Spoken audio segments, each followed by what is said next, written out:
반갑습니다.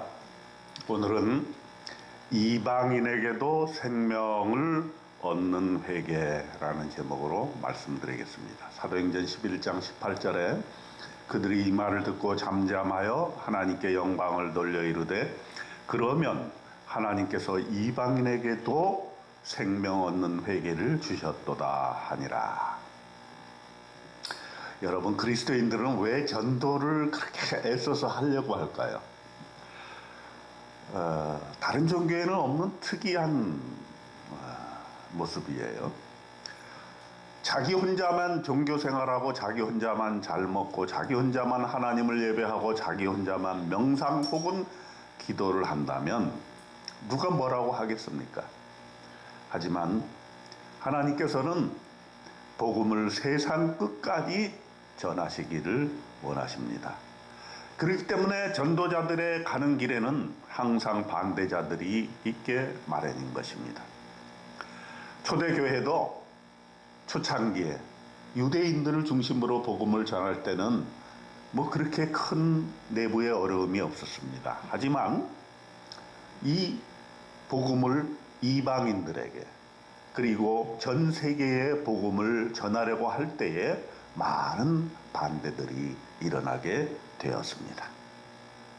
그래서 오늘 이 문제를 베드로와 함께 살펴보려고 합니다. 베드로가 하나님께로부터 받은 그 명령은 이런 것입니다. 첫 번째로 생각해 볼 것이 사도행전 11장 17절에 보면 내가 누구이기에 하나님을 능히 맡겠느냐 라고 베드로가 고백하는 것이 나옵니다. 복음의 세계화에 예루살렘의 할례자들이 반대하고 나섰습니다. 이 말은 뭐냐 하면 복음이라고 하는 것은 유대인들에게만 적용되어야 한다는 것이죠. 베드로가 예루살렘에 올라갔을 때에 할례자들이 비난하여 이르되 네가 무할례자의 집에 들어가 함께 먹었다 하니, 이제 베드로가 복음을 전하면서 이방인들에게도 복음을 전하고 그들과 함께 먹게 되니까 거기에 대한 혼란이 오게 된 것입니다. 원래 이방인과 함께 식사하는 것은 유대인들에게 엄격하게 금지가 되어 있었습니다. 그러나 복음이 이방인들에게 전해지면서 그들과 함께 먹고 마시면서 그들도 예수 그리스도 안에서 한 형제라는 것을 우리가 인정하는 것, 그 행위가 바로 함께 먹는 것입니다. 여러분, 우리가 예배 후에 함께 식탁 교제를 나누는 것이 이렇게 중요한 거예요. 식탁 교제를 하면서 우리가 믿음으로 예수 안에서 한 형제 자매다, 피를 나눈 그런 형제 자매는 아니지만 믿음으로 한 형제 자매가 되었다 하는 것을 고백하는 행위가 바로 식탁 교제인 것입니다. 베드로는 예루살렘 교회에 변증을 했습니다. 자기의 영적 체험을 말하면서 변증을 했습니다. 욥바에서 기도 중에 하나님께서 큰 보자기를 내려주셨는데 율법에 의하면 먹어서는 안 되는 것들이 있었습니다. 잡아먹어라, 이런 소리가 들렸는데 그럴 수 없다고 버텼습니다. 그러자 하나님께서 준엄하게 명을 내리셨습니다. 하나님이 깨끗하게 하신 것을 네가 속되다고 하지 말라. 이방인도 하나님께서 깨끗하게 하신다는 하나님의 놀라운 선언인 것입니다. 생명을 얻는 회개가 이방인에게도 있다는 말입니다. 이 환상을 마치자마자 세 사람이 베드로를 방문하게 되지 않습니까? 가이사랴에서 베드로에게 보낸 사람이었습니다. 그들과 함께 가이사랴에 방문해서 베드로가 이방인들에게 설교를 했는데 베드로가 설교할 때에 성령이 이방인들에게도 임했던 것입니다. 복음에는 누구에게나 차별이 없다는 것을 인증한 것입니다. 이것이 바로 또 우리가 전도해야 되는 이유가 됩니다. 복음은 특권이 아닙니다. 이 세상 사람 누구에게나 전파되어야 할 하나님의 약속인 것입니다. 생명을 먼저 얻은 자, 우리 그리스도인들은 믿지 않는 자들에게 전해야 될 책임이 있고, 그것은 우리 주변뿐만 아니라 전 세계 끝까지 우리가 선교적 사명을 가지고 있다는 것을 한시라도 잊어서는 안 될 것입니다.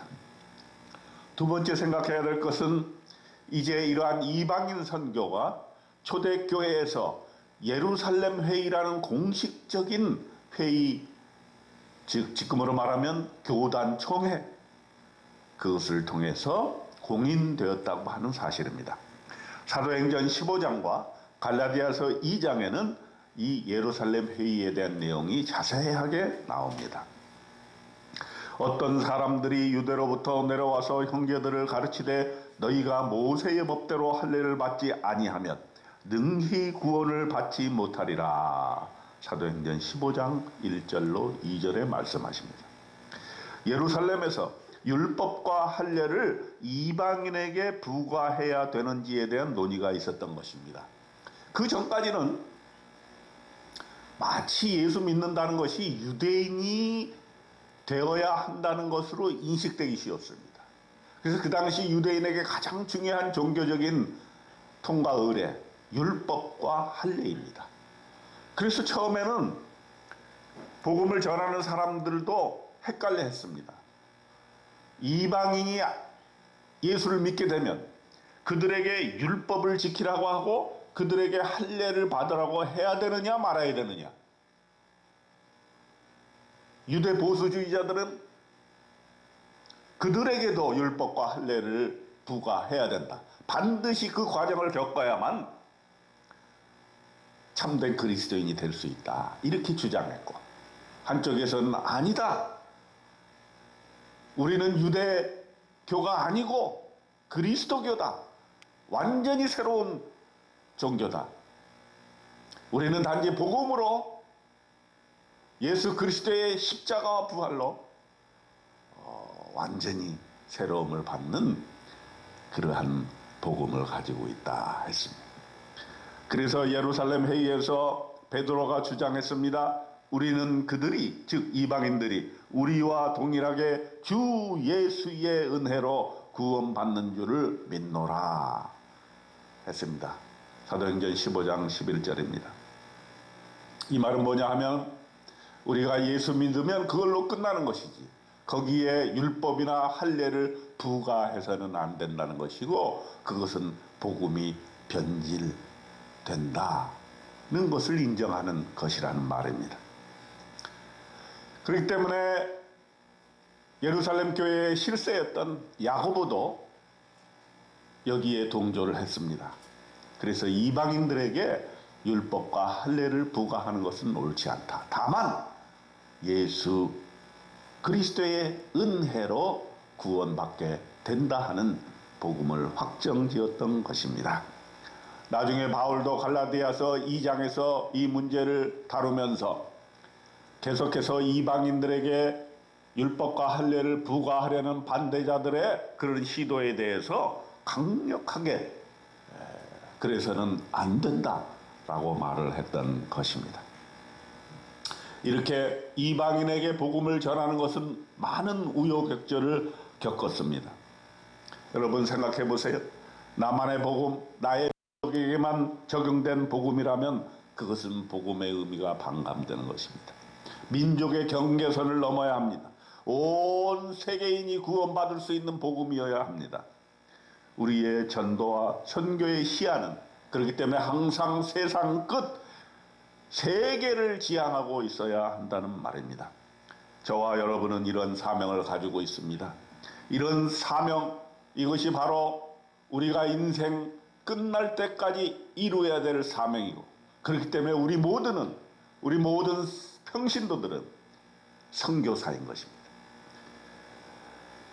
이방인들에게, 세계인들에게 복음을 전하는 전도의 사명, 주님께서 주신 사명, 목숨 걸고 실천하는 저와 여러분이 되시기를 주님의 이름으로 축원드립니다.